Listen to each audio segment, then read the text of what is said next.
జీ5 ఉండగా మీ favourite TV shows ని మీరు అస్సలు మిస్ అవ్వలేరు. Complete free. ఏంటిదంతా? ఇతను నన్ను చంపడానికి రావడం ఏంటి? అసలు ఏం జరుగుతుంది? నన్ను అన్పాపులర్ చేసే అధికారం మీకెవరిచ్చారు? బయటకు వచ్చి చూడండి. మీడియాలో మొత్తం నేనేదో చేసినట్టు మాట్లాడుతున్నారు. నా పర్మిషన్ లేకుండా, నా కంప్లైంట్ లేకుండా ఇదంతా ఎలా జరిగింది? అసలు ఎవరు మీకు ఇన్ఫర్మేషన్ ఇచ్చారు? క్షమించండి సార్, మీ మీద హత్య ప్రయత్నం చేయడానికి రాత్రి రాజు మీ ఇంటికి వచ్చాడని మీ మేనల్లుడు దీపక్ కంప్లైంట్ ఇచ్చారు. దీపక్ ఎక్కడ వాడు? అవును మావయ్య, ఇదిగో చూడండి. నిన్న నైట్ రాజు లోపలికి వచ్చాడు. ఈ వీడియో ఫుటేజ్ చూడండి మావయ్య.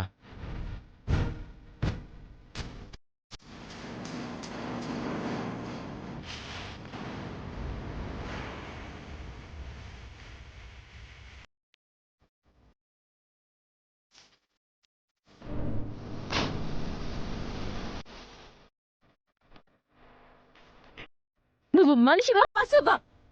నీలోని ఈ పశుత్వం చూసేరా నేను నిన్ను పెళ్లి చేసుకోనంది. అటు చూడరా, రాజు నా భర్త ఎలా గాయాలతో ఉన్నాడో చూడు. మమ్మల్ని ఏమీ చేయలేక ఇలాంటి దొంగ కేసులు బనాయిస్తావా?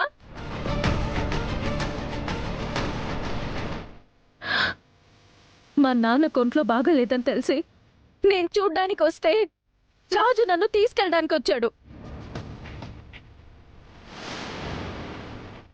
దీనికి నువ్వు కావాలని వీడియో తీసి రాజుని అరెస్ట్ చేస్తావా?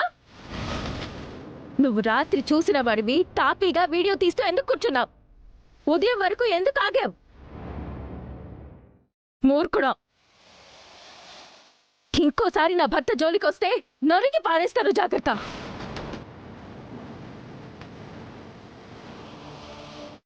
ఇన్స్పెక్టర్ గారు, ఇది నిజమేనని మా నాన్న చెప్తే ఆయన కూడా ఈ విషయాన్ని నమ్మితే రాజుతో పాటు నన్ను అరెస్ట్ చేయండి. లేదంటే మా నాన్న మమ్మల్ని బ్రతకనివ్వండి.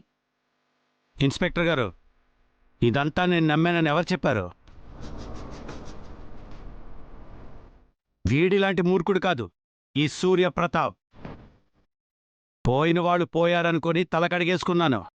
అంతేకాని కక్షలు కార్పణ్యాలు పెట్టుకొని ఇంత నీచ స్థాయికి దిగజారే క్యారెక్టర్ నాది కాదు.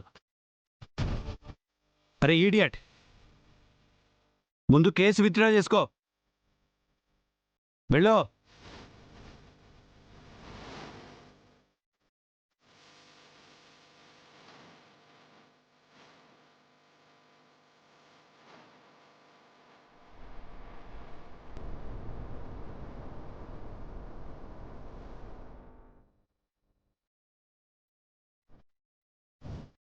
కేసు వాపస్ తీసుకున్నాను కదా అని క్షమించేశానని ఎవరు అనుకోవద్దు. నేనే, పోయేదాకా నేనే.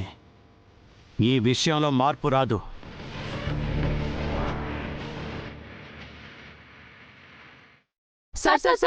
ఏం జరిగిందో చెప్పండి సార్.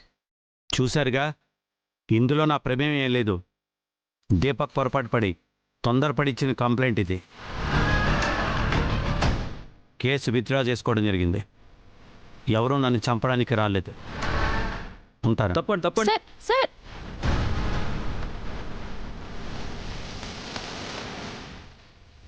జీ5 యాప్ డౌన్లోడ్ చేసి అన్ని ఎపిసోడ్స్ పూర్తి ఉచితంగా చూడండి.